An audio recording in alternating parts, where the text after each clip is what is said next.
Nós temos hoje aqui no nosso seminário do Observatório da Inovação e Competitividade do IEA-USP a presença do André Ferrarese. Num caso, hoje a gente volta a trabalhar mais questões diretamente ligadas à empresa. O André Ferrarese ele é engenheiro de pesquisa da MAHLE Metal Leve, já há mais de 10 anos. Ele tem formação aqui na Poli da USP na engenharia mecânica e também se graduou mestre em tribologia. Atualmente, ele desenvolve doutorado aqui no Departamento de Produção da Poli, com foco em gestão de portfólios, em especial para os projetos do Fuzzy Front-End. E hoje ele vai conversar com a gente sobre algo que está diretamente ligado à atuação profissional dele e também tem relação com a de doutorado, que é o caso da divisão de projetos em P&D em portfólios, a experiência da MAHLE.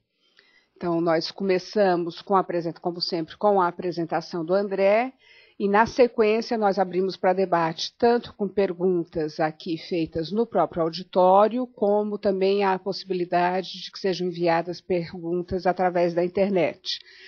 Para o envio de perguntas à distância, a gente tem o e-mail oicusp@gmail.com, ou também a possibilidade de enviar por Twitter para oic_inovacão. André, por favor. Obrigado. Bom, em nome da MAHLE, gostaria de agradecer o convite do Observatório e vou compartilhar um pouco então com vocês uma experiência que a gente tem passado. Pelo menos o começo dessa direção é em torno do final do ano de 2005. Então nós já passamos por uma grande fase de amadurecimento desse tipo de maneira de trabalhar, e com a reorganização da empresa em 2009, esse grupo só cresceu, trazendo ainda mais dificuldade operacional, vamos dizer assim, pelo número de pessoas e países envolvidos. Tá? Então, essa experiência ela não só se restringe ao centro de pesquisa localizado aqui no Brasil, mas também envolve todo um grupo que eu vou mostrar para vocês, que está presente em diversos países, com esse foco no desenvolvimento de novo produto. Bom, para a gente conversar um pouco, eu tentei traçar algumas linhas para dar esse entendimento do porquê a gente acabou indo por esse direcionamento de divisão de portfólios e experimentando um pouco de como foi essa experiência. Então, eu vou passar para vocês um pouco do que deve ser o nosso desafio, porque, sendo a MAHLE uma empresa de componentes de motor, tá? Então, tanto dentro do motor mesmo, como em volta do motor, ou oferecendo funcionalidade ao motor, como gerenciamento térmico, que é a funcionalidade mais recente,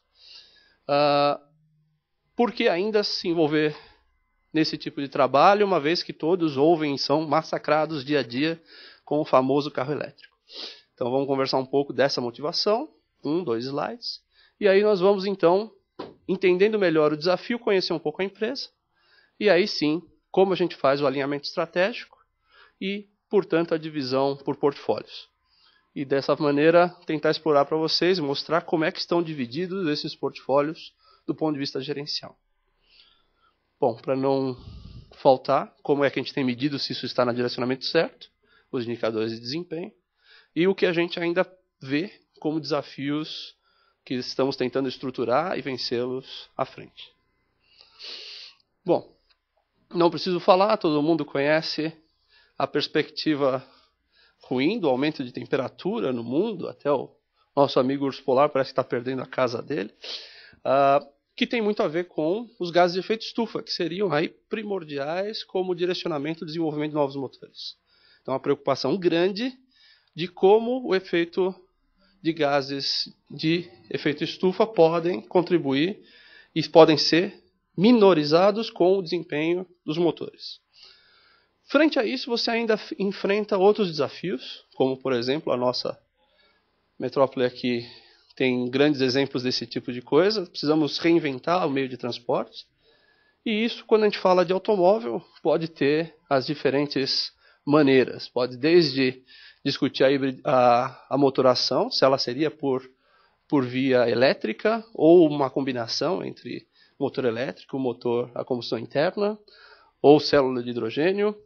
Você tem países emergentes no mundo consumindo novos automóveis, então uma pressão grande por baixo custo, uma outra grande pressão por desempenho, conseguir mais desempenho num motor menor, que seria o downsizing, e aí, além disso, as frentes de combustível. A grande oferta das novas descobertas de petróleo versus a relação com os biocombustíveis, biodiesel, etanol, coisas do tipo. Sem, então, nesse momento, entrar nos diferentes perspectivas de design que acarretam cada uma dessas decisões, como aqui nós vemos algumas delas mais futuristas, outros até parecem mais antigos. Mas para motores, que é o principal foco da MAHLE, o que isso deve afetar? Então eu trouxe uma publicação do MIT, de julho de 2008, que se chama On the Road in 2035, no qual ele compara as diferentes maneiras, tomando um motor a gasolina, então ignição faísca, qual é o grau de emissões desse motor, desse veículo que comporta esse motor, numa média em 3 perspectivas. Então cada uma dessas barras são uma perspectiva diferente. Quanto que se gasta de energia para trazer do poço ao tanque? Então o que é isso? É trazer isso da produção do combustível até o combustível ser consumido pelo automóvel. Depois tem a outra emissão, que é a emissão da combustão efetivamente, que é do tanque às rodas. E tem um terceiro, esse motor vai exigir um tanto de resistência que os materiais têm que se viabilizar o comportamento deles. E aí você começa a comparar o que são alternativas de motoração. E aí você vem o motor mais moderno, ainda na mesma relação construtiva, que muitas vezes pode ser por um controle melhor do motor, ou pode ser muitas vezes pela eficiência melhorada do design dos materiais a serem usados, como por exemplo reduzir atritos e coisas desse tipo. Aí você tem outros tipos que vão na direção de melhorar a eficiência, como por exemplo acoplar turbo aos motores de Otto, ou mesmo os outros tipos de combustíveis que tenham conhecidamente maior eficiência, como o diesel, em carros de passeio, ou aí já coisas mais novas, como híbrido, que significa que eu tenho um motor elétrico e um motor de combustão. Então eu posso fazer com que este motor de combustão interna trabalhe mais vezes na zona de melhor desempenho. Então todo mundo conhece que quando ele faz na estrada, ele consome menos combustível que quando ele consome na cidade. Então talvez um motor elétrico acoplado consiga que o motor trabalhe mais nesse tipo de operação. Ou mesmo o que ele chamou de plug-in híbrido, em que esse motor elétrico, além de ser tocado por um motor de combustão interna, ele também pode estar combinado que, no final do dia, você coloca ele na tomada e ele carrega pela energia elétrica. Coisas como célula de combustível. Veja que não teria emissões do tanque à roda, mas você ainda tem uma grande gasto energético para trazer isso até o tanque. Então, a dificuldade de manipular e distribuir esse tipo de combustível de maneira eficiente, sem falar em custo, que depois a gente vai falar um pouquinho. E o motor elétrico. Então, Battery Electric Vehicle aqui, em que você teria também, sem emissões do tanque à roda, mas teria uma emissão de preparação. Por quê? Você ainda tem que tirar aquela energia de algum lugar. As grandes matrizes energéticas mundiais são de termoelétricas. Então, também devemos levar isso em consideração. Então, comparando os motores elétricos, que muitos apontam como um principal futuro, em um motor Otto otimizado turbo, você até tem uma comparação aqui de custo. Então, uma pressão em que existe ainda um direcionamento importante e grande chance de redução de gases de emissões pela otimização do motor, e ainda grande chance de passar por elementos híbridos, em que o motor de combustão interna está acoplado ao motor elétrico, antes de algumas decisões que podem ser tomadas, dependendo da região, de motores elétricos, frente à relação custo e o potencial de benefício. Aqui não está E a gente trouxe ainda que você tem que levar em consideração que ainda é possível, além dos motores elétricos, combinar biomassa. E quando você faz isso, o resultado de toda a cadeia produtiva, do combustível ao gasto energético para esse combustível, você tem que os biocombustíveis ainda são até de menor emissão do que um carro elétrico. Porque você, na geração de energia, está usando algo que pode sequestrar gases de efeito de estufa. Bom, esse é o panorama que nos diz o seguinte: temos ainda um longo tempo à frente e grande esforço de otimização técnica traz benefício para a comunidade e, portanto, sustenta o negócio. Então, vamos conhecer um pouco o Grupo MAHLE. Então, já vimos a dificuldade técnica, o desafio técnico, vamos ver o desafio organizacional. Então, nós estamos falando da MAHLE como um dos 3 maiores fabricantes de componentes de motores de combustão interna. Então, estamos envolvendo mais ou menos mais do que 100 plantas produtivas, então 100 fábricas ao redor do mundo. Alguma coisa como 45 mil colaboradores. Em 2009, a gente tinha esse faturamento no meio da crise. Em 2010, já recuperamos para alguma coisa de 5 bilhões. E aí, em termos de desenvolvimento de novo produto, estamos falando de alguma coisa como 800 de desenvolvimento. E desse grupo, 2 deles, eu gostaria de chamar a atenção, o headquarter, que é em Stuttgart, na Alemanha, e o segundo deles, que é situado aqui no Brasil. Tá? Num panorama de produtos, esses seriam os produtos possíveis de serem fabricados pela MAHLE, e os em vermelho aí ilustram aqueles da unidade de negócio, onde nós vamos olhar com mais precisão o desenvolvimento de produtos. Tá? Então, a MAHLE hoje é dividida em 4 unidades de negócio. Nós estamos falando de uma delas que tem um peso significativo na estrutura. E envolve aqueles 8 centros de pesquisas. Então, olhando uma visão geral, os centros de pesquisas da MAHLE no mundo, você tem esse panorama, e muitos deles são dedicados ao desenvolvimento, quer dizer, não estão acoplados a uma fábrica do lado deles, como, por exemplo, o de Jundiaí. Na planta de Jundiaí você não tem produção, você tem desenvolvimento de novos produtos. Bom, o que a gente poderia, então, resumindo esse conjunto técnico e organizacional? Então, o primeiro deles é que todo aquele desafio técnico que eu mostrei, na realidade está, em grande parte, exposto aos nossos clientes. Os que projetam e produzem motores. A MAHLE produz componentes de motor. Então, a primeira ação é como interligar, no desenvolvimento de nova tecnologia, o trabalho entre a engenharia avançada, quer dizer, aquela que ainda não está com a preocupação de um prazo de lançar um novo motor no mercado, mas está explorando novas tecnologias, versus a engenharia de desenvolvimento, que é aquela que tem um prazo que em julho do ano que vem tem que lançar um novo carro com uma nova motorização e ganhar mercado porque consome menos combustível, por exemplo. Então, gerenciar esses 2 grupos muitas vezes não é trivial do ponto de vista de técnicas de gerenciamento de projeto. No segundo ponto, há a multiplicidade de demandas. Então, nossos clientes podem ser desde a Fórmula 1, como táxis na Índia, que poderiam, por exemplo, também ser táxis em São Paulo, com alta taxa de anda-para, como motores estacionários, como motores que vão fazer geração elétrica em muitas cidades por aí.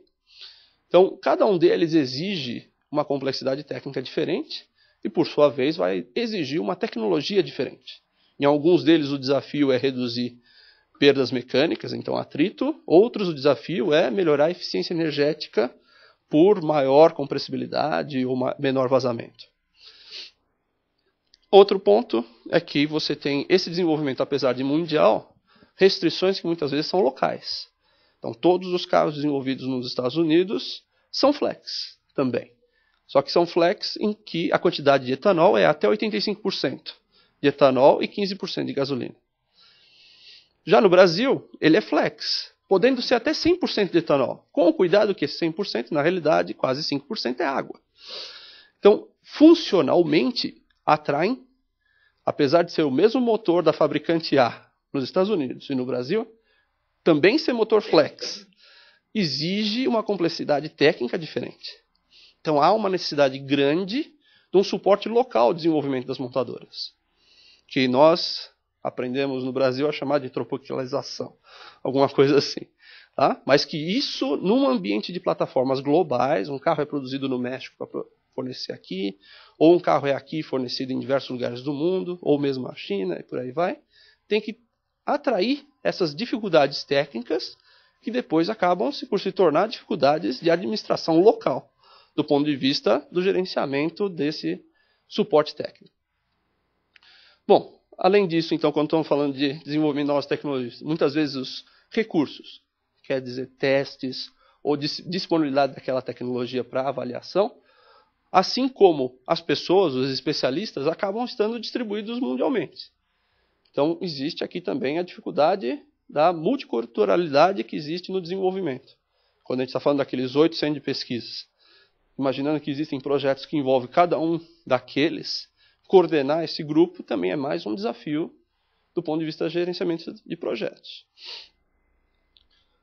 Bom, e não podia deixar de pôr a última, que cada vez mais estão no ambiente competitivo e a homologação de motores de combustão interna tem recebido menores recursos, então menores chances de testes, o que exige que você tenha um maior grau de confiança cada vez maior no início da homologação desse novo motor. Frente a isso, também você tem outros tipos de necessidades dos grupos de montadoras ou mesmo dos projetistas de motor, que é destinar parte do investimento às eletrônicas embarcadas, a outras alternativas de motorização, que faz parte do portfólio deles de desenvolvimento. Então, com essa frente é que se estabelece os principais desafios nossos no desenvolvimento de componentes de motor. Então, como que a inovação entra aí? E aí, peço desculpa de usar um slide em inglês, mas que é parte do meu desafio. Ainda eles podem estar em alemão, podem estar em chinês. Hoje estava em inglês. Então, primeira coisa é o desafio tecnológico. Quem chega primeiro com a tecnologia no mercado tem vantagem competitiva. Então, essa é uma primeira parte importante. Então, primeiro desafio, conseguir reduzir o famoso time to market. É um desafio muito grande, frente ao natural tempo longo que uma nova tecnologia leva para chegar ao mercado. Então, como que você envolve diferentes grupos e recursos para que esse tempo reduza com confiança? Porque eu não tenho chance de fazer vários testes lá na frente. Além disso, temos que tomar cuidado com a expectativa do cliente. Não é só uma necessidade técnica. É uma necessidade técnica atrelada a custo. Então, apesar de você ter um prêmio de preço, dado uma nova tecnologia, ela está atrelada à frente de outras tecnologias. Posso usar hoje uma redução de emissões de gases de efeito estufa através da uma nova camada de um componente de motor, que também poderia ser ganho se eu controlasse o motor eletronicamente de uma outra maneira. Então, os custos envolvidos não são aquele custo a mais daquela peça ou, muitas vezes, o custo daquele controle. Então, o ambiente, a possibilidade de prêmio de preço por tecnologia nova não é tão grande. Tá? Então, também não adianta simplesmente fazer a resposta técnica, ela tem que ser viável economicamente no momento em que você chega com ela ao mercado. Bom, para isso a gente tem que conseguir criar um ambiente em que a gente consiga fazer boas seleções de ideias, então escolher as vencedoras, para não ficar despendendo recurso, avaliando muitas coisas ao mesmo tempo. E temos de buscar um foco nos recursos, para garantir que essas ideias sejam bem avaliadas e, portanto, consigam chegar com boa competitividade na linha final. Bom, isso entra na frase famosa do Dr. Robert Cooper, que temos que escolher os projetos certos e fazê-los da maneira certa. Tá? Temos que conseguir escolher melhor aquelas coisas que nós vamos levar aquelas ideias que nós vamos levar até o mercado, e esse caminho tem que ser permeado por um bom gerenciamento. Então não basta eu conseguir escolher o mais correto, mas eu tenho que escolher e fazê-lo andar de maneira veloz e com viabilidade econômica. Bom, então nada mais do que a gente está falando é a famosa perspectiva de que eu vou ter várias ideias e essas ideias vão ter que chegar numa seleção, numa ideia vencedora, e aí parte da primeira dificuldade. Olha, eu tenho muitas ideias. Se eu tenho muitas ideias, como eu faço esse screen? Porque sempre gera aquele arrependimento, fala assim, puxa, será que aquela que eu não apostei, se eu trabalhasse um pouquinho mais? Em especial quando você pergunta para o especialista. Todo especialista acha que a sua ideia é a melhor e é a que tem um grande potencial. A gente só ainda não encontrou o jeito certo de fazer ela funcionar. Então, esse desafio é muito comum quando a gente está lidando com recursos, tanto dinheiro quanto pessoas, que muitas vezes estão atolados com mais de um projeto.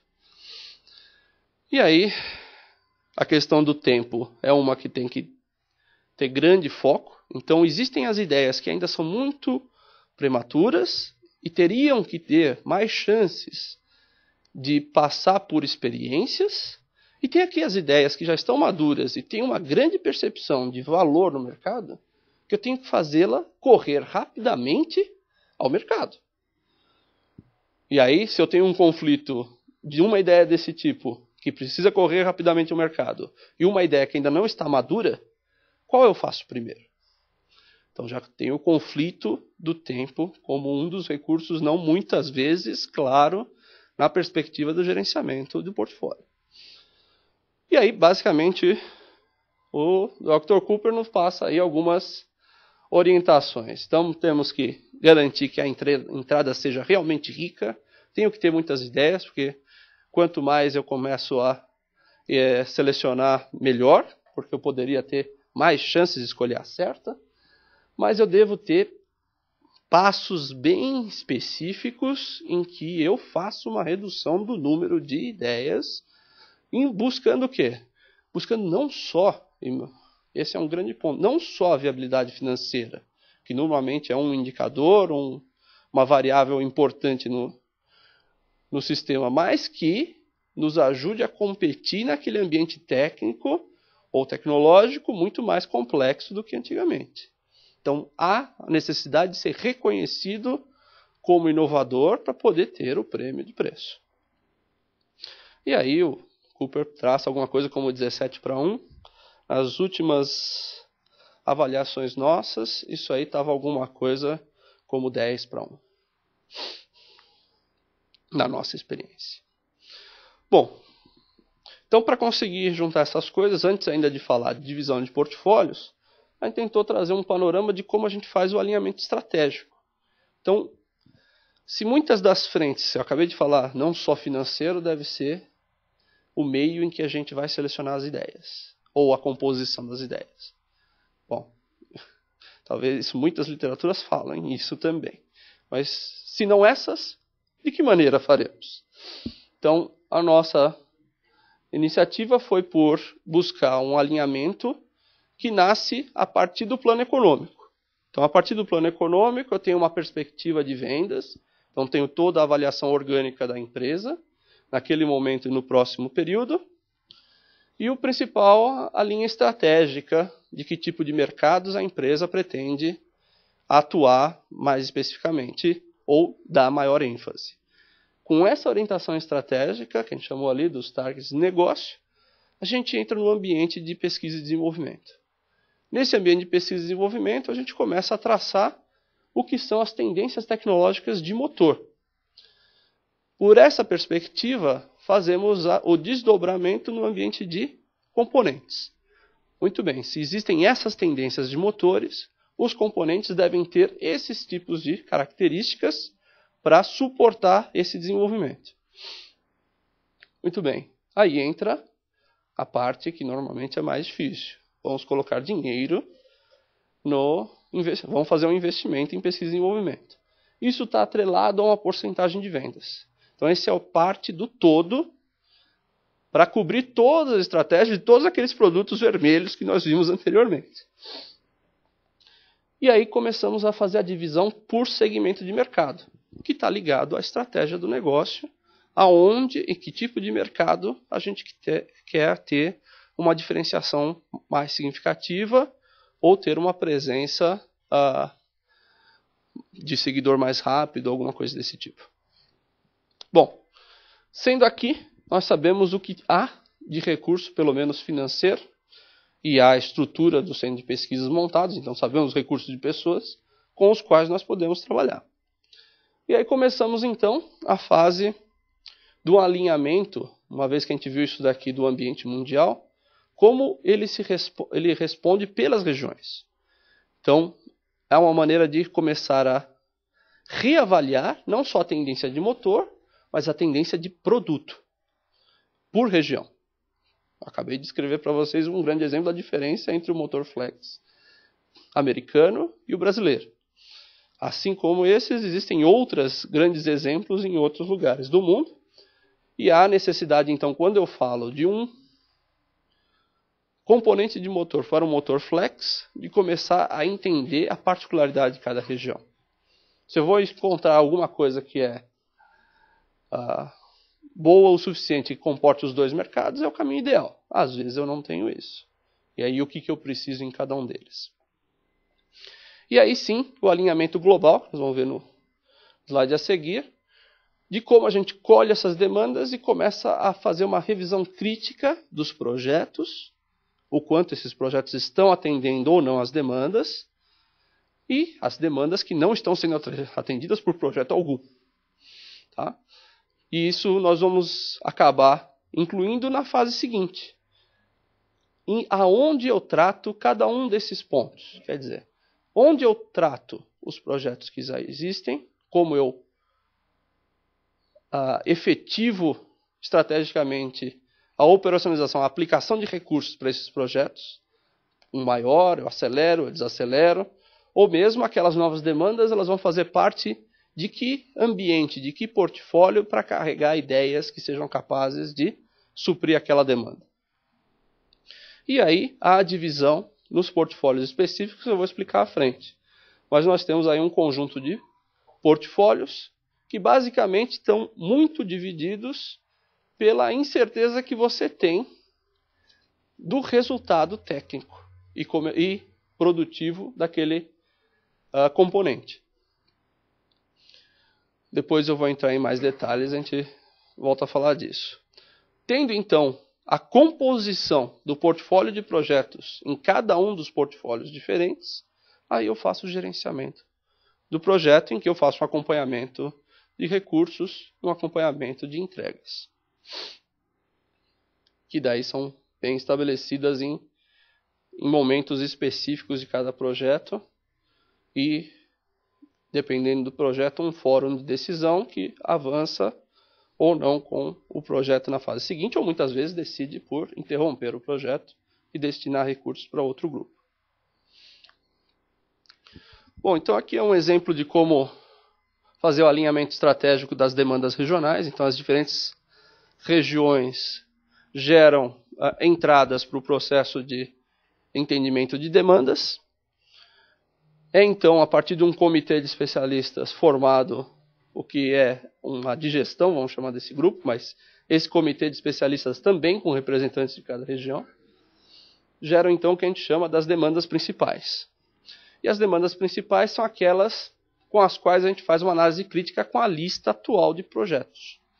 O quanto aqueles projetos estão ou não ligados a essas demandas. Obviamente que eu não preciso falar que muitas vezes quando o projeto não está ligado a nenhuma demanda, ele é um grande candidato a ser interrompido. Porque ele perde a perspectiva de necessidade. Mas muitas vezes a gente tem que tomar muito cuidado nesse momento, porque pode ser um diferencial tecnológico significativo.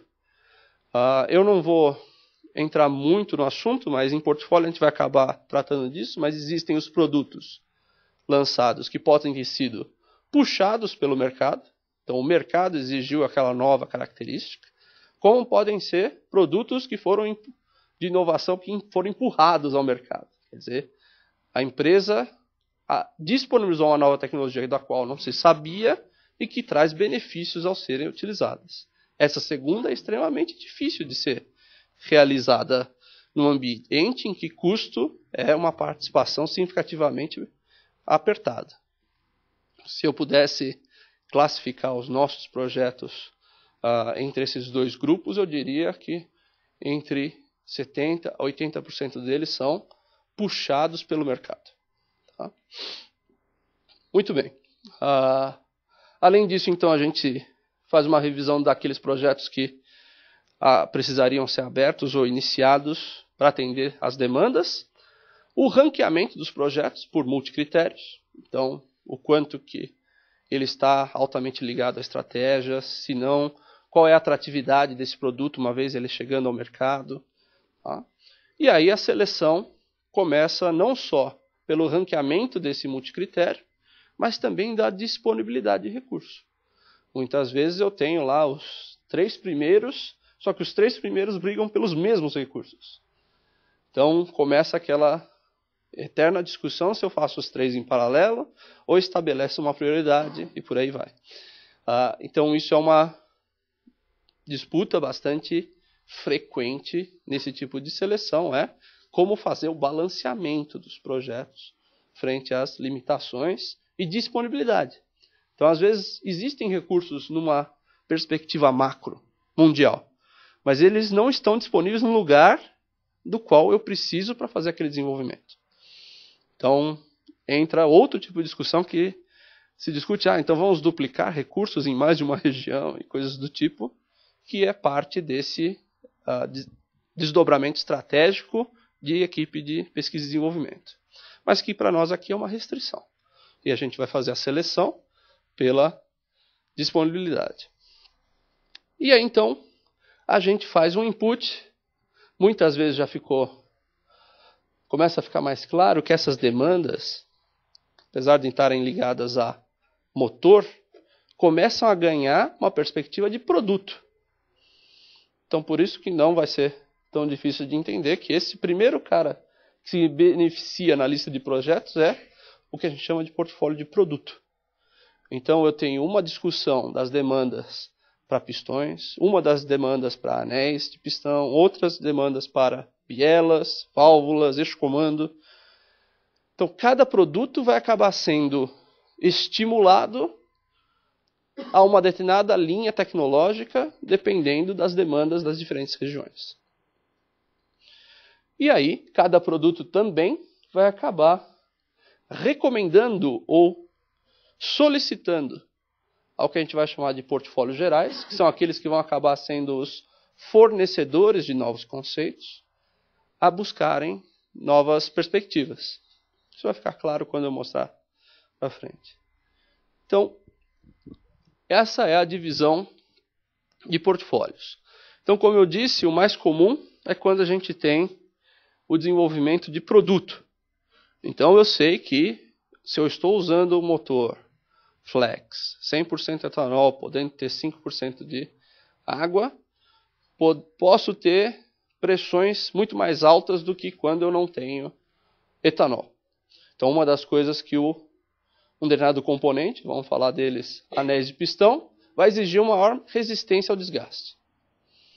Para isso, eu tenho que desenvolver materiais que tenham maior resistência ao desgaste. Eu posso usar isso de alguma tecnologia que eu já conheça, então ele está aqui dentro no desenvolvimento de um produto. Então é aquele produto combinado com aquela tecnologia que eu vou começar a fazer várias avaliações, identificar se ela realmente cobre a necessidade, eu lanço esse novo produto. Mas usando tecnologia conhecida pela MAHLE, não necessariamente conhecida fora da MAHLE. Tá? Muito bem. Então esse é o primeiro grupo de portfólios. E aí existem os portfólios gerais. Tem aqueles, o primeiro deles aí, o de inovação, que basicamente tem como perspectiva entender a viabilidade da nova ideia. Então surge uma nova ideia, ela pode vir de maneiras diferentes.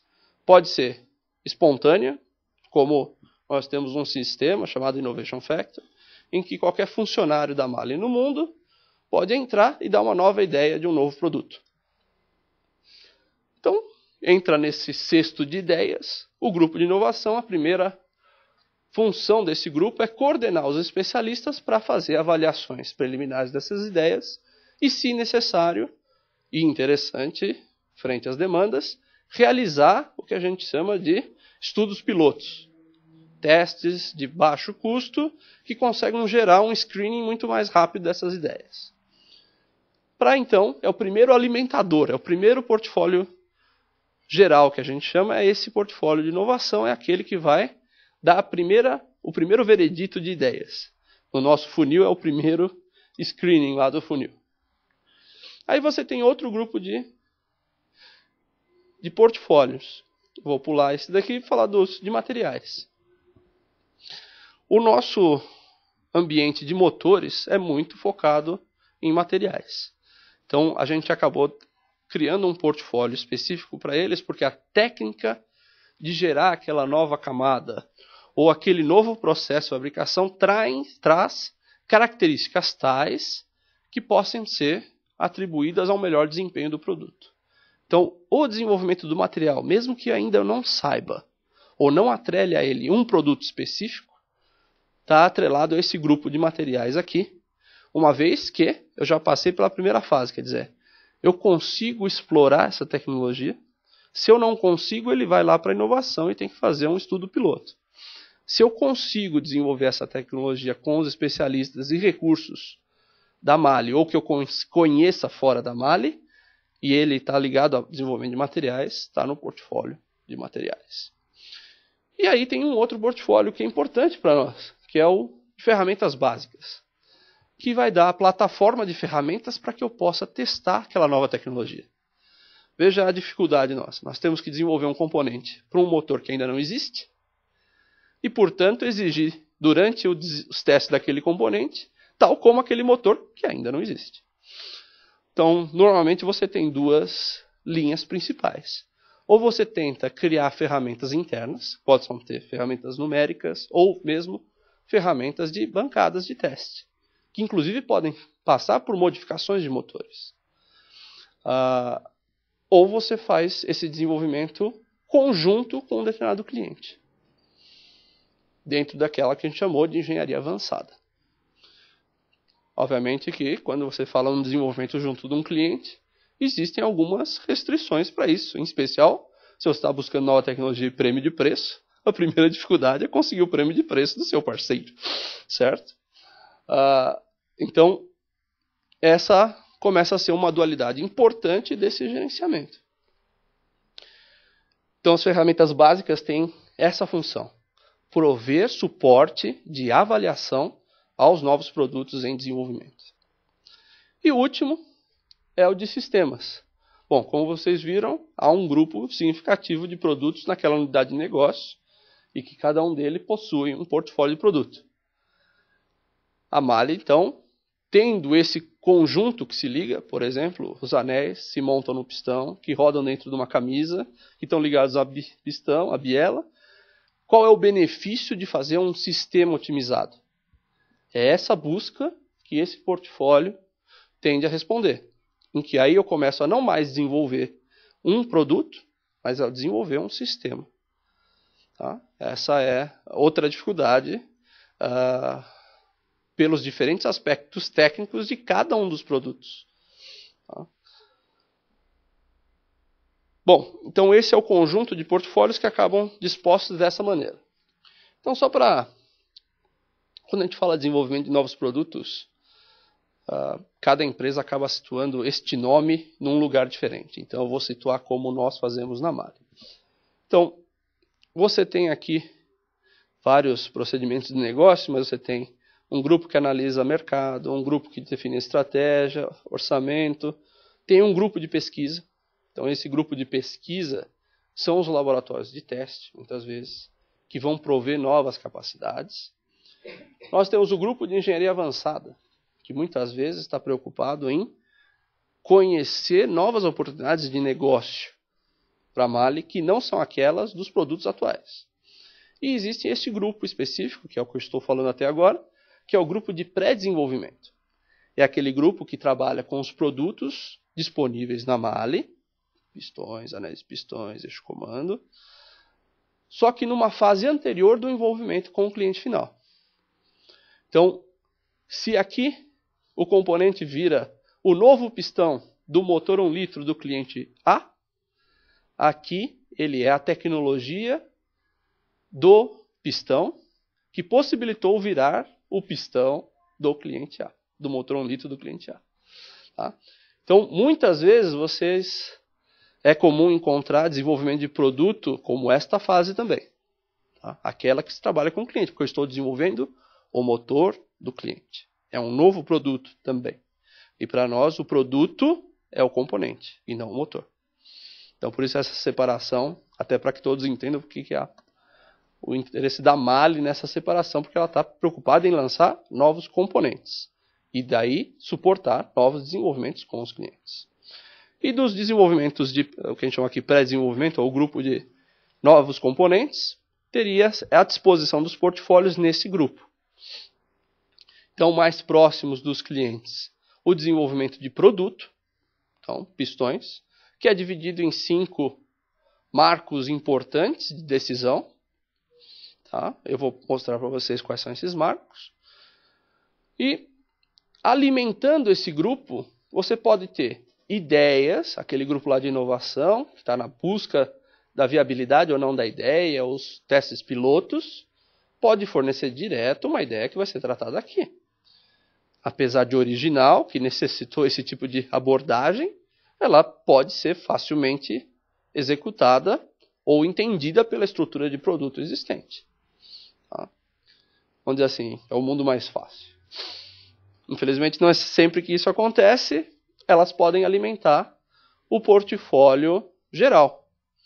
E esse portfólio geral pode ser o portfólio de materiais, de inovação, de ferramentas básicas ou de sistema.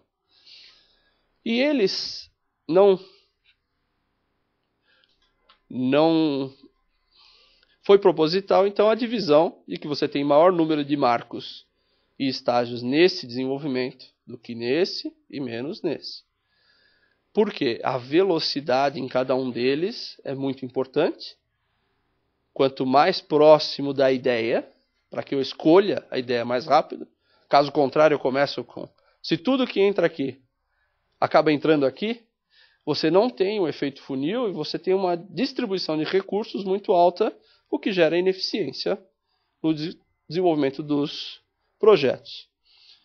Até chegar nesse grupo aqui, em que eu estou próximo de entregar ao cliente, e muitas vezes uma das coisas muito fortes aqui são testes de longa duração e desenvolvimento de processo de fabricação com alta capabilidade. Então, normalmente esses projetos têm um custo muito maior do que esses daqui. Então, na ordem de grandeza, enquanto um desse daqui custa 1, um daqui custa normalmente 5 a 7, e um desse daqui facilmente chega a 20, 30. Tá? Então, essa é a ordem de grandeza, e dependendo do produto, apesar da ordem de grandeza da relatividade entre eles respeitar-se, pode ser muito mais caro em um produto que no outro, porque muitas vezes um exige uma necessidade de avaliação de 2.000 horas de motor, por exemplo, e por aí vai. Bom, sendo esse o conjunto dos portfólios, os portfólios gerais são regidos pelo que a gente chama de 3 estágios, em que dos 3 estágios você tem o primeiro estágio, é o mais simples do ponto de vista de gerenciamento de projeto, que é compilar o planejamento e fazer a aprovação do projeto. Feito isso, a experimentação técnica efetiva é dada aqui no que a gente chama de desenvolvimento do conceito. Então, desenvolvimento de conceito é a ideia de viabilidade técnica daquele conceito, ou mesmo o potencial daquele conceito. Pode ser técnico ou comercial. Uma vez tendo essa evidência, que vai passar por testes, por avaliações dos componentes, você passa por um estágio seguinte, e que no portfólio geral pode ser nova rodada de testes para confirmação. Às vezes você se surpreendeu com um resultado extremamente bom no primeiro, e você quer ter certeza, antes de ir com essa promessa para o portfólio de produto, uma certeza maior numa replicação de testes, como também fazer o escopo de projetos de produtos que possam beneficiar desse novo conceito. Então, muitas vezes, um projeto aqui pode gerar vários projetos aqui.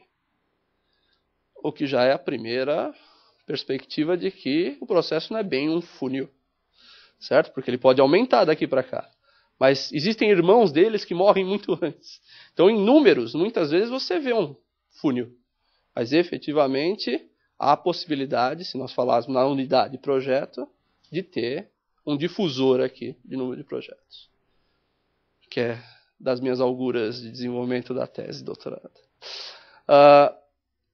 Olhando agora os portfólios de produto, em que eu tenho aí os 5 estágios, vocês já percebem que a demanda mínima já começa a crescer pela lista, e você tem não só a aprovação do projeto, como no anterior, assim como o desenvolvimento do conceito, então esse potencial da ideia já num determinado produto. Então, muitas vezes, se lá no desenvolvimento de um novo material eu já trabalhei num determinado produto, aquele projeto de produto pode acabar pulando essa fase, se beneficiando da velocidade. Tá? Mas, caso contrário, eu tenha feito num outro produto, mas a perspectiva é que também funcione no produto C e não no B, eu tenho de repetir essa fase no portfólio de produto. E aí eu vou para a fase de validação e desenvolvimento do processo de fabricação. Então eu tenho atividades em paralelo, em que eu começo a fazer testes de longa duração, porque eu posso ter tido um benefício na característica funcional A, e quando eu ponho ele tal como normalmente os nossos clientes homologam nossas partes, ele começar a dar prejuízo em outra característica, em outro ambiente funcional. É a perspectiva do desenvolvimento do conceito, a validação do conceito. É perceber se ele é válido em todo o campo de aplicação daquele produto. Assim como todos os desafios normais de colocar um novo produto no processo de fabricação. Executar vários lotes, fazer a avaliação de capabilidade, fazer desenvolvimento dos DFIMEA, PFIMEA, as características, então, do sistema de qualidade, como eu vou garantir que esse produto é sempre o mesmo. E nesse momento aqui, ainda não, muitas vezes não estou falando da implementação efetiva, mas de ter a capacidade e a ciência de quanto é isso. É depois que eu faço a venda, muitas vezes, junto a um cliente, é que se inicia a fase de implementação. Então aqui é o desenvolvimento do processo, e não necessariamente, pode ser que aconteça algumas vezes, mas não necessariamente, a implementação do processo. Uma vez então, tem um grande potencial, realmente funciona e eu sei fazer, eu agora preparo como trazer isso para o mercado.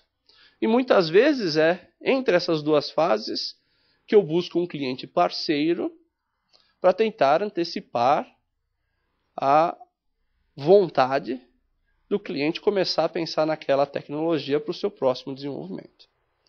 Então eu começo a fazer parcerias de desenvolvimento com os clientes, muitas vezes nessas fases, para que, ao terminar essa fase, eu faça o lançamento do novo produto, para a nossa equipe de vendas técnicas, eles também já estejam embasados por um retorno, um feedback dado por esse desdobramento com o parceiro, que é um cliente.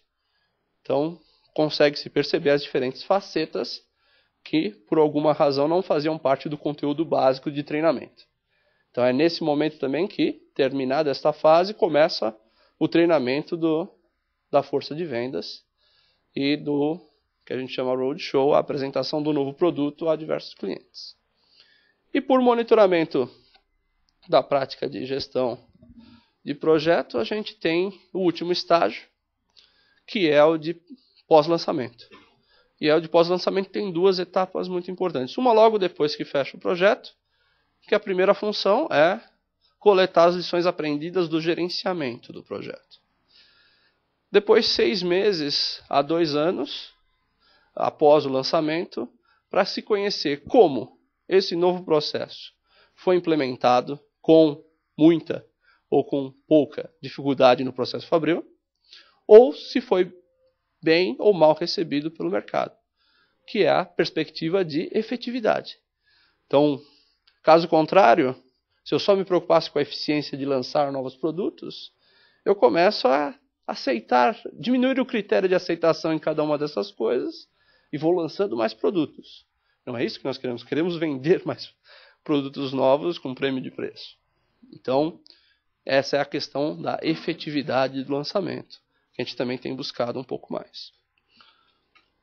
Bom, só para ilustrar, eu falei que a outra fase, que é aquela com o cliente, também é o desenvolvimento de novo produto e também segue a metodologia de estágios, mas com uma outra preocupação em que o produto aqui em foco é o motor do cliente.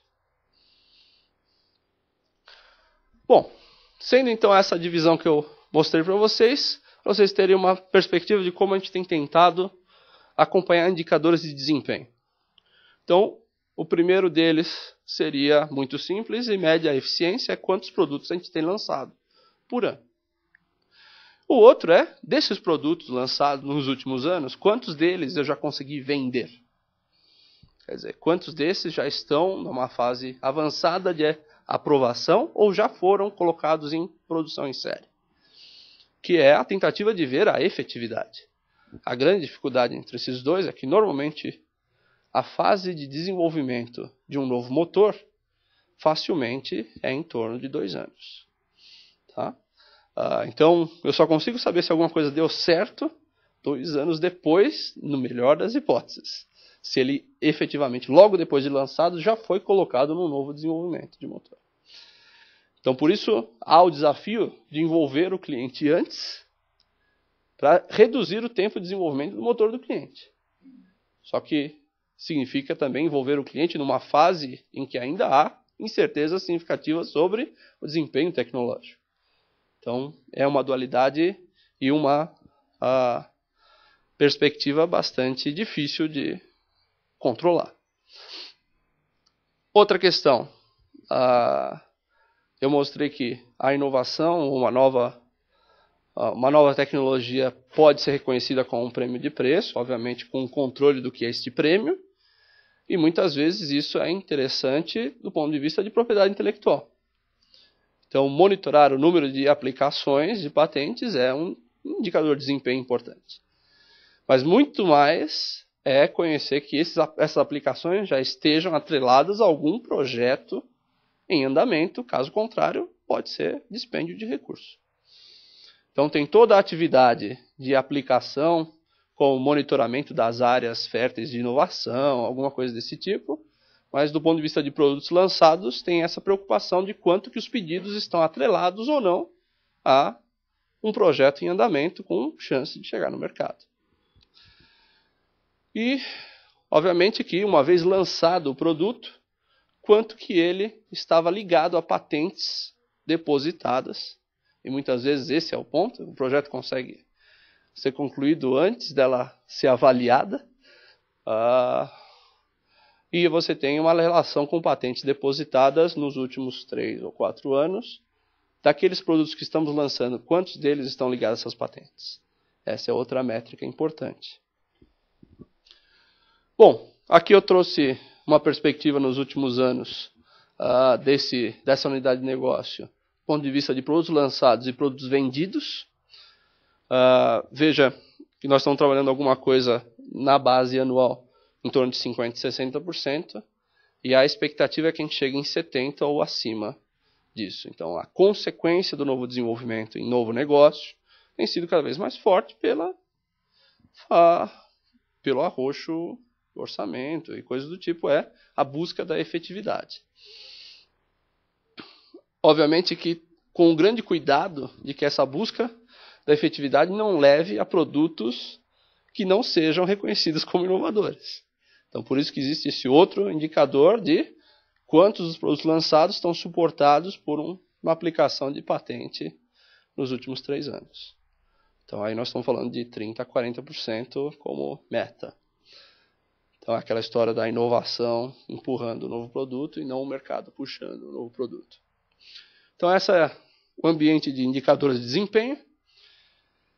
E com os próximos desafios aí do nosso conjunto, a gente já tem a primeira parte, então, nem nos portfólios, é na fase anterior da geração de ideias, como novas práticas, como inovação aberta, desenvolvimento compartilhado, com os diferentes dificuldades ou não das que eu mostrei um pouco para vocês.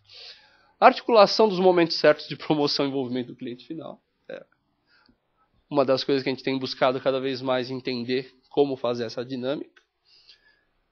Na fase anterior, desenvolvimento compartilhado não só com clientes, mas com institutos de pesquisa e universidades. Como fazer isso de maneira efetiva. Sinergia de desenvolvimento, tanto técnico quanto financeiro. Então, muitas vezes o mesmo motor vai gerar uma demanda para este produto, para este outro produto.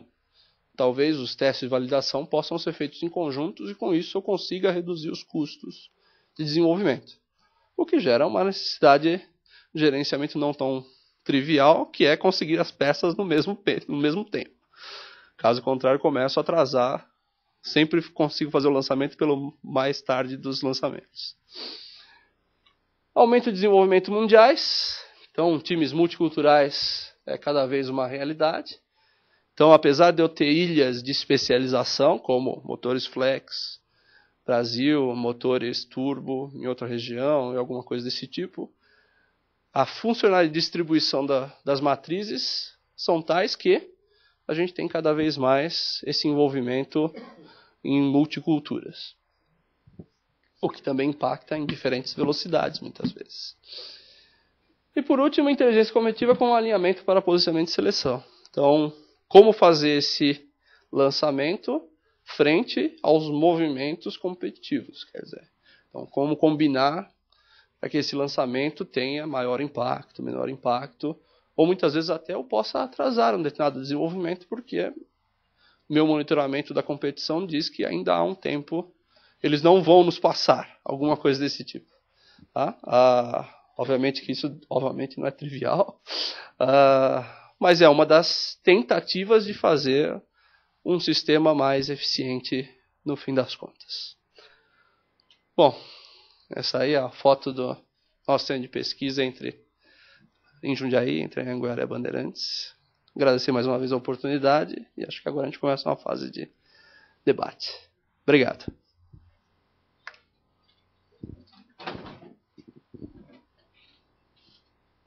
Muito obrigada, André. Eu acho que você traz uma apresentação com vários elementos muito instigantes. Acho que eu convidar aqui para sentar, enquanto a gente começa o debate. E antes de eu passar a palavra aí para quem, os comentários do Leonardo, que trabalha com a gente aqui no Observatório da Inovação e Competitividade, e abrir para as perguntas, eu tenho uma pergunta para você que é obrigatória, que a gente tem que fazer toda semana também, que é se você nos autoriza a disponibilizar esse vídeo no nosso site, porque além da transmissão hoje pela internet, a gente também deixa os vídeos depois para consulta, e a gente sabe que tem um índice grande de consultas aos vídeos já posteriormente à transmissão.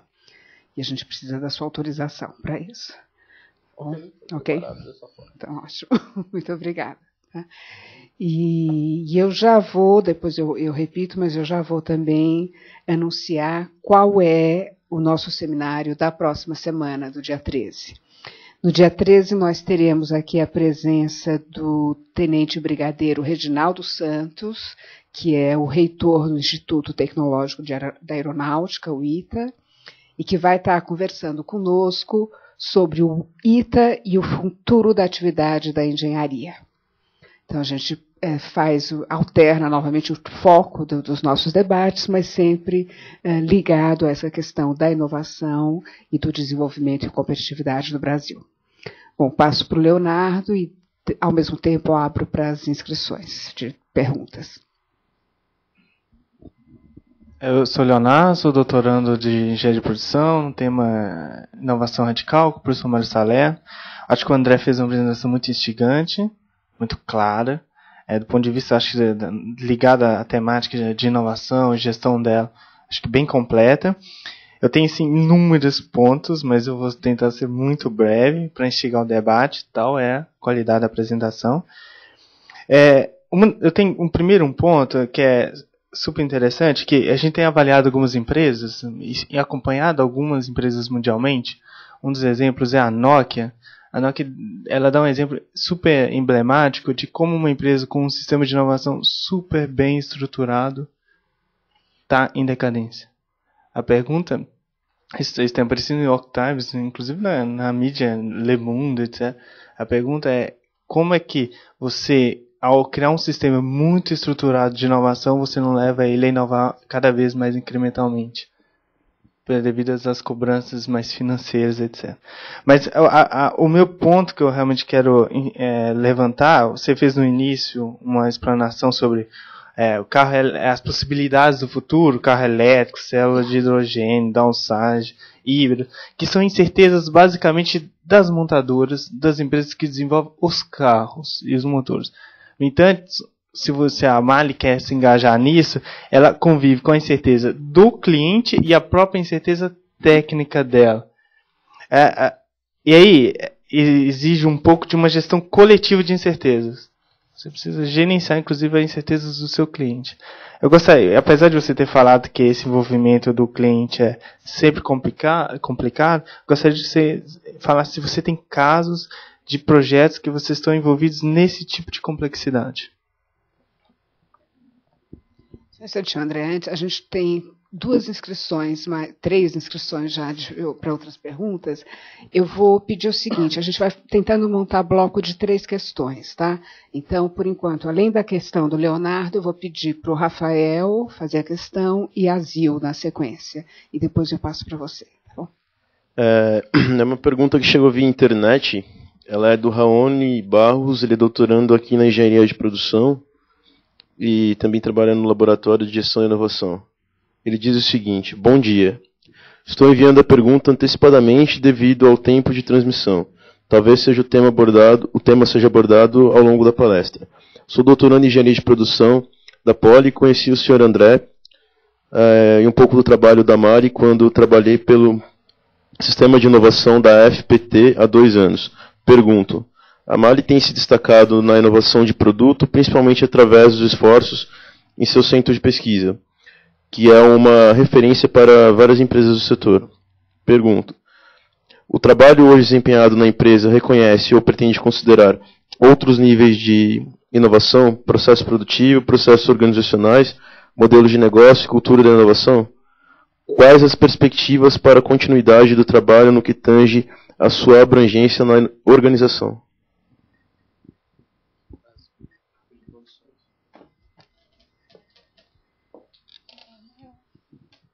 Oi, bom dia, André. Obrigada pela palestra, pela apresentação. Meu nome é Zil, eu sou pesquisadora aqui do Observatório e doutoranda na Sociologia. Eu tenho 3 perguntas simples, assim. Uma é que você falou em um determinado momento que é preciso criar um ambiente para conseguir uma boa seleção de ideias. Tem a metodologia do funil e eu queria saber da parte de recursos humanos, porque eu já ouvi de empresas dizendo a gente precisou contratar pessoas com pós-graduação à medida que o nosso processo inovativo foi se tornando mais complexo. Então, eu queria que você comentasse um pouco isso, se vocês têm uma demanda grande, enfim, se existe muitos pós-graduandos trabalhando na empresa. A segunda é o comitê de especialistas. É um grupo interno ou é um grupo externo? Se vocês contratam gente, se isso é uma consultoria, eu também queria ouvir um pouquinho, porque eu também já ouvi casos de empresas que criaram o que eles chamam de comitê científico, e que não é composto por pessoas internas, mas que eles trazem para ajudar na solução de problemas, etc., para discutir novas tecnologias. E então, se você puder comentar um pouquinho isso. E a terceira é que, no finalzinho, você falou universidade, mas ao longo da apresentação você não comentou. Então, eu queria saber se vocês têm algum tipo de cooperação com universidades e como é que é isso. Se é para o desenvolvimento de projeto mesmo, ou se é só para usar um laboratório, enfim. Mas saber se tem esse tipo de parceria. Obrigada. Legal. Bom, acho que... Deixa eu ver se eu sobrevivo a todas as perguntas. Basicamente, uma das que... Vou começar então pela do Leonardo. Basicamente porque a gente eu tenho que deixar claro o seguinte. Eu estava falando aqui de uma unidade de negócio. A unidade de motor, de componentes de motor, que a gente até chama de metálicos, porque ela está dentro do motor. Há outra unidade que é a de filtros, que está em volta do motor. Essas duas têm grande interação com a incerteza dos nossos clientes. Tá? Então, sim, existe essa necessidade desse gerenciamento conjunto da incerteza de cliente e de produto mesmo, da dificuldade técnica do desenvolvimento tecnológico, seja por camada, design, ou o que seja. E aí, muitas vezes, também surge a necessidade de um acompanhamento maior de como estão se desenvolvendo as tecnologias dos nossos clientes. Então, algumas vezes a gente consegue fazer parte de consórcios e trabalhos em que a gente se envolve, vamos dizer assim, nos estágios iniciais do desenvolvimento de uma nova tecnologia de motor, mas existem movimentos em que muitas vezes a gente acompanha o quão forte esse movimento se torna. Muitos, quem é da área automotiva, já escuta a célula de combustível há mais de 20 anos. Então, há a dificuldade também daquela nova tecnologia, não só o impacto dela nos componentes do automóvel. Então, basicamente, esse gerenciamento é dado por monitoramento e muitas vezes por colaboração. E aí essa colaboração começa a se juntar um pouco do que você tinha comentado sobre a relação com universidades e institutos de pesquisa. Então, muitas vezes a colaboração com outros institutos se dão muitas vezes por formulação de consórcios. E nessa formulação de consórcios existem coisas que são uma colaboração direta. Então, o desenvolvimento de um novo produto, existe esse tipo de relação. Então, muitas vezes, pelos nossos colaboradores serem graduandos ou pós-graduandos em algumas universidades, terem contato com um determinado pesquisador que interage e gera a necessidade de desenvolvimento conjunto de um novo produto. Essa é uma das vias. A outra, muitas vezes também, existe do uso de recursos, laboratórios. Isso é muito comum, apesar de não ser tão frequente. Não sei dizer muito porquê, mas não é tão frequente, eu acharia que poderia ser mais. E existe a terceira via, que é o dos consórcios de explorar novo conhecimento. Então, por exemplo, existe um consórcio que a gente tem trabalhado, até a Ana tem acompanhado com a gente, que envolve quase a totalidade, mas a grande maioria das montadoras, mais alguns fornecedores de componentes e mais 3 universidades, num consórcio de impactos dos motores flex em componentes de motor, em que a perspectiva é pré-competitiva. Não estamos falando de desenvolvimento de novo produto, mas como aquela tecnologia vai afetar os componentes. O que começa a ser parte dessa perspectiva de contratar alguém para dizer o que vai ser o futuro. Né? Então, muitas vezes por colaboração. Então, como essa é uma unidade de negócio e as unidades de negócio estão ligadas a várias estruturas que impactam da incerteza dos clientes, existem grupos, que eu mostrei naquela caixinha um pouco antes, que estava dando foco na caixinha de pré-desenvolvimento. Existiam uma caixinhas antes, uma delas é engenharia avançada, em que a preocupação é entender que negócios a MAHLE poderia se envolver, que ela não se envolve hoje. Tá? Um exemplo desse tipo de trabalho, que agora é público porque gerou um novo negócio, é a parceria MAHLE-Bosch na produção de turbos compressores para automóvel. Né? Então, existe uma linha tentando se preocupar como reinventar a MAHLE e não só linhas que sejam focadas em manter o negócio. Né? Então, muitas vezes a inovação não é só a inovação ou o novo desenvolvimento, não é só do produto que a MAHLE já faz, mas de produtos que a MAHLE poderia fazer. Tá?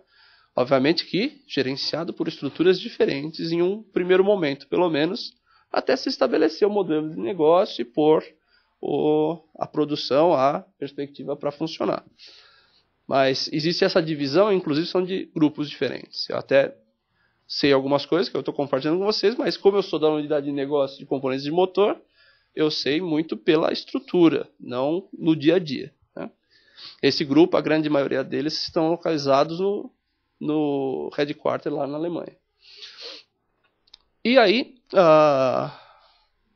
então, essa questão da incerteza, acho que a gente trabalhou um pouco. Com relação às colaborações com a universidade, eu descrevi um pouco, e do ponto de vista da nossa preocupação é que a universidade seja parte da teia de relacionamentos como potencial gerador de ideias.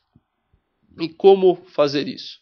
Então, ter abertos sistemas como esses de consórcio, ou mesmo via os nossos colaboradores. Então, há um incentivo muito forte de que os colaboradores da Mali, quando trabalham no nível de gestão de projeto, façam ou construam parte do seu conhecimento com pós-graduação.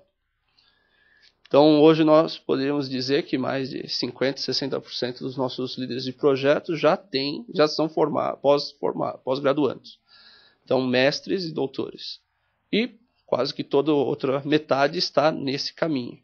Então, para que estar presente na universidade e, portanto, ser um agente Mali nesses lugares. Além dessas relações com universidades, também implicam relações que podem ser internacionais. Como eu falei do MIT, nós temos há mais de 10 anos um consórcio com o MIT, em que colaboradores do Brasil, da Alemanha, participam desse consórcio, onde, em especial, a preocupação é como antecipar-se às necessidades do futuro. Então, como que vão ser os impactos dos novos motores, nos novos componentes.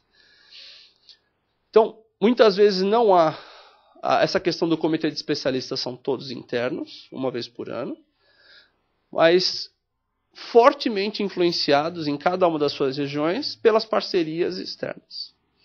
Então, muitas vezes eles são agentes compiladores das demandas que muitas vezes envolvem a interação com os próprios clientes na sua região, como também as universidades e institutos de pesquisa na sua região. Então, isso no ambiente nosso da unidade de negócio. Além disso, o grupo de estratégia tem vários grupos de formação, desde sociedade de engenharia automotiva, dos quais tentam-se, em colaboração com clientes e outros, muitas vezes concorrentes, entender como vai ser o futuro das motorizações. Então, acho que eu passei pelas perguntas. Faltou alguma coisa? Acho que... Obrigado. Bom dia, pessoal. Meu nome é Ana Paula, sou aluna de mestrado aqui da Engenharia de Produção, com a professora Marli Monteiro de Carvalho, e estudo influência de relações de cooperação nos resultados inovativos das empresas. Obrigado pela apresentação, André. Eu queria ter um pouquinho de ideia mais sobre como é a relação da Mali com seus concorrentes diretos, naquilo que a Mali já produz, né? Não nesse desenvolvimento de possíveis futuros negócios da Mali. Obrigada.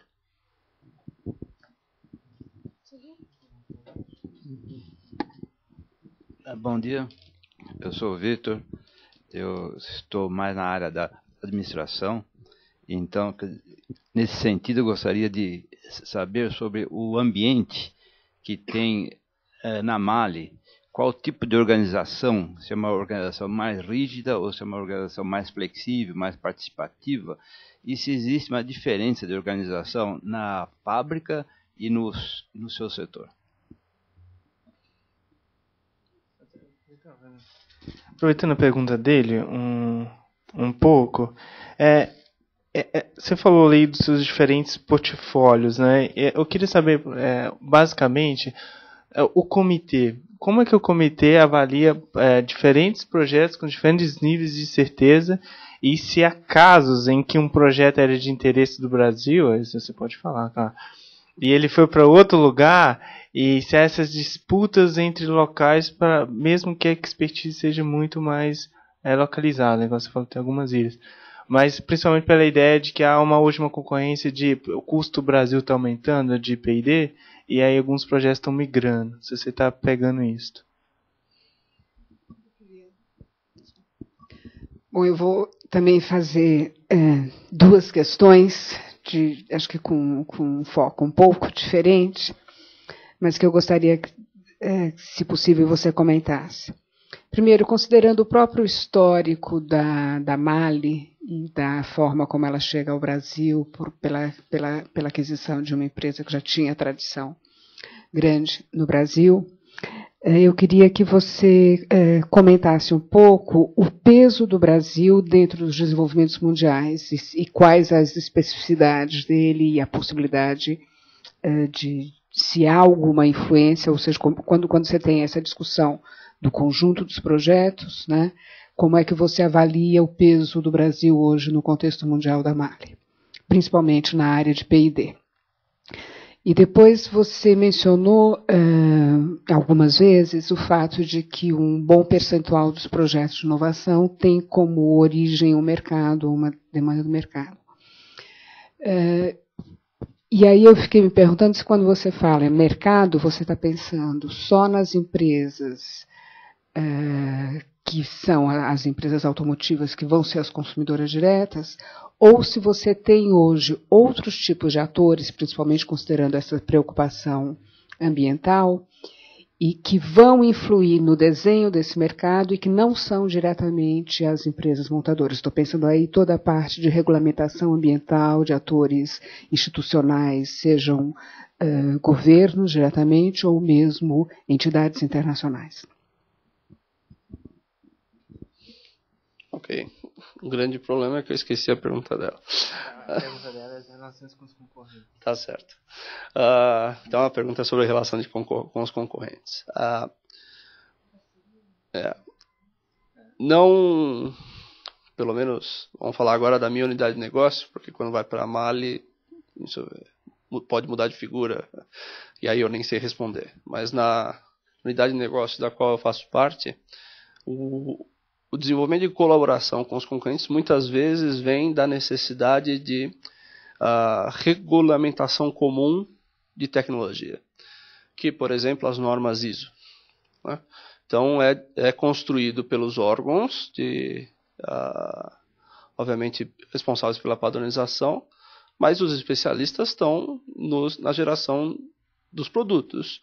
E aí, muitas vezes, você encontra na reunião de normas, vários concorrentes juntos, assim como as montadoras, para definir quais são as características que podem ser colocadas como comuns no desenho de um novo produto. Tá? Então, as normas de regulamentação é um momento muito importante de parceria. Não para alavancar negócio, mas que definitivamente afeta o negócio. Se tem alguma coisa na norma de padronização em que você não é capaz de atender, é uma dificuldade comercial significativa. Então, essa é uma padronização. Existem algumas outras relações que muitas vezes podem ser, por exemplo, da composição produtiva, mas que muitas vezes não permeia o grupo de desenvolvimento necessariamente, mas que, dada a localização de cada um dos atores, nós e um concorrente, o produto para um novo motor pode ser primeiro anel de um lugar, segundo anel de outro lugar, e que muitas vezes isso é agenciado não pela Mali, mas também pelo cliente. Então depende o que muitas vezes nas montadoras se chama Tier 1, Tier 2. Então Tier 1 é aquele que fornece o conjunto de peças. Então como você viu, eu tenho peças lá que podem uma ser montada na outra. Então uma peça vem de um lugar, outra peça vem de outro. Então essa relação comercial é muito comum. Né? Já de desenvolvimento não é tão comum, mas há algumas perspectivas, por exemplo, de outros concorrentes que já começam a fazer esse alinhamento. Então, não é tão comum, às vezes podem estar presentes em projetos de colaboração pré-competitivo. Mas no ambiente competitivo, desenvolvimento de colaboração conjunta não é comum. Eu mesmo não conheço um tão ativo. Bom, o outro ponto é o mercado. A gente falou de regulamentação. A organização interna da empresa. Sim. Deixa eu então só enganchar, porque a gente falou de regulamentação por padronização de design. A regulamentação é definitivamente um alinhador importante do desenvolvimento de novos produtos. Por exemplo, há muito tempo a gente tem os famosos Euro 3, Euro 4, e agora estamos vivendo Euro 5, que era para entrar em 2009 o Euro 4, aí postergaram para antecipar o Euro 5 aqui no Brasil. A gente fala do Euro 5, mas a nossa norma é a Proconv, alguma coisa. Então, tem muitas vezes esse desdobramento que a nova tecnologia primeiro nasce num lugar onde existe uma regulamentação mais apertada e muitas vezes começa a ser disseminada em outros lugares. O que, à primeira vista, parece interessante você atender logo no começo, que você vai se aproveitar de todo o resto, mas esse tempo de desdobramento gera uma outra necessidade no produto, que é, por exemplo, fica mais barato. Então, muitas vezes, quando ele sai de um país onde essa regulamentação é mais apertada mais cedo e para um país menos apertado mais tarde, muitas vezes passa pelo um desdobramento que pode começar a existir uma força competitiva trazendo esse preço mais para baixo. Então, o prêmio de preço começa a não ser tão forte. Mas, cada vez mais, e aí a gente entra um pouco na pergunta do Brasil, as demandas regionais têm exigido características no desenvolvimento capazes de modificarem a tecnologia que antes tinha sido aplicado em genericamente algo similar. Então, um motor diesel pesado, Euro 5, funcionando e operando há bastante tempo na Europa, a ser aplicado no Brasil no ano que vem, começa a ter problemas, por exemplo, com a porcentagem de biodiesel que existe na nossa matriz energética, ou com a quantidade de enxofre que ainda existe no nosso diesel.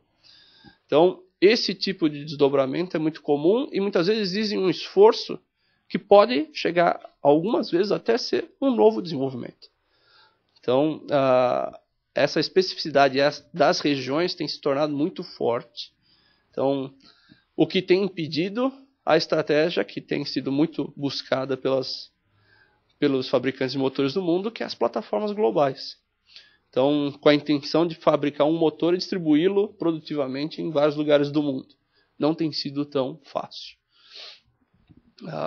Com relação à organização, o grupo de desenvolvimento, eu até falei que existe um prédio do grupo de desenvolvimento lá em Jundiaí, e existem várias outras fábricas no Brasil, né? Então, fábrica em São Bernardo, em Indaiatuba, em Itajubá, Mogi das Cruzes. Essas organizações são muito parecidas, todas elas respondem ao mesmo centro de negócio. Então, a nossa unidade de negócio tem um grupo que mundialmente cuida do desenvolvimento do novo produto, e as operações têm a sua organização por região. Então, todas as operações do Mercosul sobre uma mesma coordenação. E muitas vezes, e cada uma dessas operações, normalmente tem o que a gente chama do grupo de desenvolvimento de processo de fabricação. Então, este grupo tem grande preocupação de ser o parceiro tecnológico durante o nosso desenvolvimento de produto. Então, existe sobreposição, em algum momento, do gerenciamento das atividades do projeto. Então, quando eu mostrei lá que a gente entrava na fase de validação do conceito e desenvolvimento do processo de fabricação, nesse momento já existe o envolvimento da planta produtiva, ainda no seu corpo de engenharia, mas que já começa a distribuir e conhecer os layouts, se ainda são suficientes do ponto de vista operacional, porque uma das respostas a ser atingida no final desse estágio é se o processo é capaz e o novo cenário de custo. Se os custos e o preço possível de ser obtido aquelas peças ainda são atrativos. Então, existe uma sobreposição significativa. E muitas vezes a geração de ideias de novos produtos nascem também nas fábricas. Então, existe um fomento grande de que as ideias do ambiente produtivo não sejam ideias que normalmente são estruturadas como simplificação, boas ideias de novos processos, mas que impactam inclusive em ideias de novos produtos. Há uma quantidade significativa de contribuição das fábricas nas novas ideias. Bom, e acho que a questão do Brasil, além como demanda da região, tem nem tanto a questão de custos tem sido privilegiado ultimamente com o câmbio, né? Mas tem sido um ator importante no negócio pelo aumento da produção e pela organização da qualidade. Então, se muito ainda existe, podemos chamar assim, o fantasma da produção de baixo custo, ainda a qualidade e suporte técnico capacitado, então o grupo de engenharia, é reconhecido como interessante. Mas se nós começarmos a ir por outras linhas, como, por exemplo, quem está na linha, na melhor vanguarda do uso de etanol no mundo, não são os brasileiros. E isso é parte desse fomento, essa tentativa de gerar colaboração e tudo mais, para que a tecnologia, e não só a tecnologia, mas o conhecimento seja gerado por aqui. Tá? Então, isso impacta a estrutura mais macroeconômica do que microeconômica. Né? Então, para nós é importante, o segundo maior centro de pesquisa dessa unidade de negócio é o de Jundiaí. Ele é responsável pelo desenvolvimento mundial de 2 dos 7 componentes de motores que fazem parte dessa unidade de negócio, o que significa coordenar os grupos nos outros lugares do mundo sobre aquele componente. Então, há uma participação importante que existem algumas restrições orgânicas do próprio Brasil, que às vezes não deixa ele tão maior quanto poderia. Mas há uma participação importante. Bom, para terminar, acho que tem a questão da política entre as decisões. Então, uma coisa para ficar claro, o comitê de especialistas, normalmente ele é focado por portfólio. Então, o primeiro que se junta são o comitê de especialistas de um produto A. Então, essa seleção é sobre os projetos do produto A, que podem estar em diferentes regiões. Então, num primeiro momento, o ranqueamento, como eu disse, por multicritérios, é feito para todos os projetos. Logo após esse comitê ter definido quais são as demandas principais. E, no segundo momento, o balanceamento, pode existir a questão de transfere projeto, que hoje é liderado aqui, para lá. Mas que, normalmente, ele é controlado pela fase anterior de estratégia em que se definiu orçamentos por região. Então, como eu acabei de escrever, por exemplo, lá nós somos responsáveis pelo desenvolvimento de 2 dos 7 componentes. Então, mundialmente, o orçamento de desenvolvimento daquele produto aqui é maior do que na Alemanha, nos Estados Unidos. Então, aquele é o recurso financeiro, e aí normalmente as pessoas estão redistribuídas pelo volume financeiro, disponível para fazer desenvolvimento ou coordenar desenvolvimento daquela região. Então, isso é um primeiro balizador que faz com que essa discussão estratégico-política seja feita em momentos antes, na definição do orçamento. Então, é diferente de falar, eu faço a divisão do orçamento por projeto, mas eu faço a divisão de orçamento por região e tento maximizar as entregas de projeto. Essa é a vertente diferente. Então, não escolho os projetos de como eles compõem o total de orçamento que eu tenho. E não eles compõem o orçamento. Então, essa é a maneira que a gente tem encontrado, que pelo menos nos últimos 3 anos em que esse grupo é maior, não tem sido problema. Acho que eu cobri as principais dessa rodada. Só falou um pouco, falar do ambiente, se é participativo, se é parecido com o ambiente da produção. Tá. Bom, o ambiente do P&D. Tá, o ambiente do P&D, a estrutura é bastante achatada verticalmente.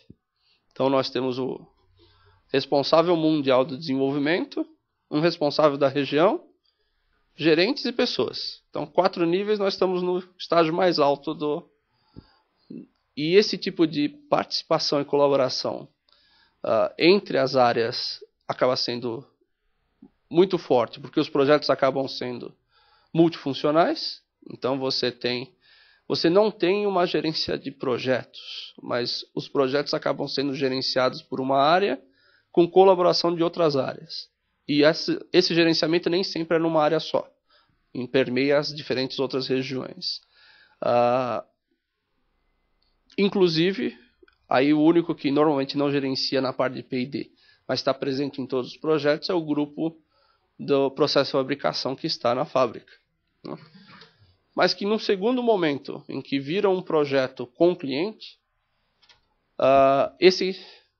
membros desse grupo técnico muitas vezes são colocados como membros do grupo de implementação. Então existe essa sinergia, essa interação entre os grupos. Ninguém dos pesquisadores são focados só no desenvolvimento de um dos portfólios. Normalmente eles estão envolvidos nos diferentes portfólios, inclusive no desdobramento com clientes.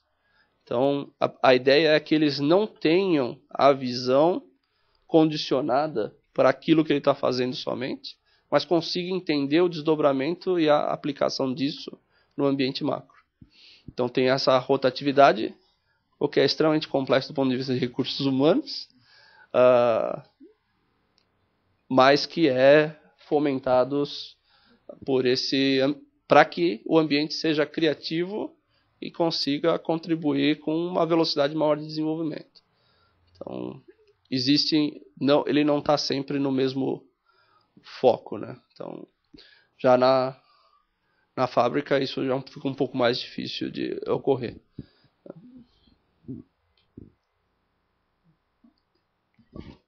Bom, acho que se não há mais nenhuma pergunta, eu queria agradecer mais uma vez a apresentação do André, que eu acho que foi realmente extremamente interessante, instigante, e dá ideias de vários desdobramentos possíveis de temas para a gente tratar aqui dentro dos nossos seminários. E mais uma vez convidar todo mundo para a semana que vem, para a palestra do reitor do ITA, tratando sobre o ITA e o futuro da engenharia. Muito obrigada a todos.